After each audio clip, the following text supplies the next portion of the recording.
Videos देखने के लिए सब्सक्राइब करें जनसत्ता.com, बेल आइकन दबाकर पाएं लेटेस्ट नोटिफिकेशंस। मुंबई में कॉस्मेटिक सामान बेचकर कमाई दौलत और शोहरत। अखबारों में विज्ञापन देकर बिहार की राजनीति में रखा कदम। एक मामूली इंसान से बिहार के मंत्री पद तक पहुंचे मुकेश साहनी, फिर सिर्फ 16 महीने में अर्श से फर्श पर कैसे आ गए। नमस्कार, मैं हूं वकार, जनसत्ता में आपका स्वागत है। बिहार की पॉलिटिक्स का पावर सेंटर बनने का सपना देखने वाले मुकेश साहनी आज बिल्कुल अकेले हैं। साहनी को अंदाजा भी नहीं होगा कि 23 मार्च का दिन उनके पॉलिटिकल करियर में इतना बड़ा झटका देकर जाएगा। अब विधानसभा से उनकी विकासशील इंसान पार्टी पूरी तरह साफ हो जाएगी। अब उनके पास न विधायक बचे हैं और मंत्रालय की भी उल्टी गिनती शुरू हो चुकी है। साहनी कभी कॉस्मेटिक सामान बेचकर जिंदगी गुजारा करते थे। बाद में अखबार के विज्ञापनों के जरिए उन्होंने राजनीति में एंट्री ली और उन्होंने मंत्री पद तक का सफर तय किया, लेकिन 2024 के चुनाव से पहले ही वो गच्चा खा गए। मुकेश साहनी के विधायकों को तोड़ने की स्क्रिप्ट कहाँ लिखी गई और कैसे इसे अंजाम दिया गया वो भी बताएंगे, लेकिन उससे पहले बताते हैं कि मुकेश साहनी ने वीआईपी पार्टी को खड़ा कैसे किया।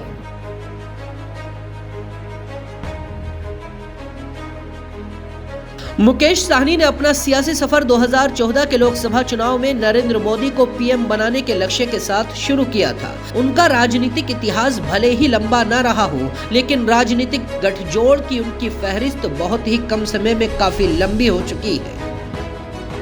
मुकेश 2014 के लोकसभा चुनाव में एनडीए के साथ थे। 2015 के बिहार विधानसभा चुनाव में उन्होंने बीजेपी का प्रचार किया। वो मल्लाह समुदाय से आते हैं जिनकी बिहार में अच्छी खासी आबादी है, जिसके चलते उन्होंने 2018 में अपनी राजनीतिक पार्टी का गठन किया। पार्टी का नाम विकासशील इंसान पार्टी रखा और पानी में तैरती नाव चुनाव चिन्ह मिला।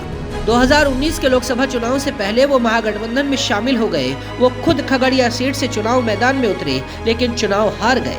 साल 2020 में बिहार चुनाव से पहले वो महागठबंधन में थे, लेकिन सीट बंटवारे में बात नहीं बनी तो चुनाव से पहले एनडीए का दामन थाम लिया। उनकी पार्टी के 4 विधायक जीत गए। इस चुनाव में भी खुद साहनी सिमरी बख्तियारपुर से चुनाव हार गए थे।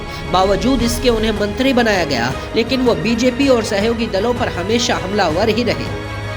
बोचहा विधानसभा उपचुनाव में बीजेपी और वीआईपी दोनों ने अपने अपने प्रत्याशी उतार दिए हैं, लेकिन अब वीआईपी के 3 विधायक राजू सिंह, स्वर्णा सिंह और मिश्री लाल यादव ने बीजेपी का दामन थाम लिया है।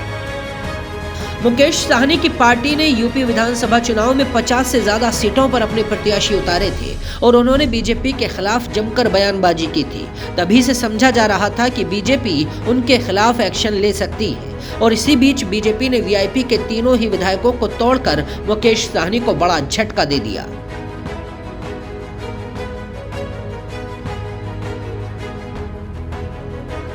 मुकेश साहनी के बारे में कहा जाता है कि उन्होंने पैसे के दम पर बिहार की पॉलिटिक्स में एंट्री ली थी। साल 2013 में उन्होंने सन ऑफ मल्लाह मुकेश साहनी के नाम से अखबारों में बड़े बड़े विज्ञापन दिए थे। उसके बाद विज्ञापन के जरिए ही उन्होंने अपना मोबाइल नंबर भी शेयर किया था, जिसके बाद सोशल मीडिया पर उनके फॉलोअर्स की मानो बाढ़ सी आ गई थी और उनका कद बढ़ने लगा था।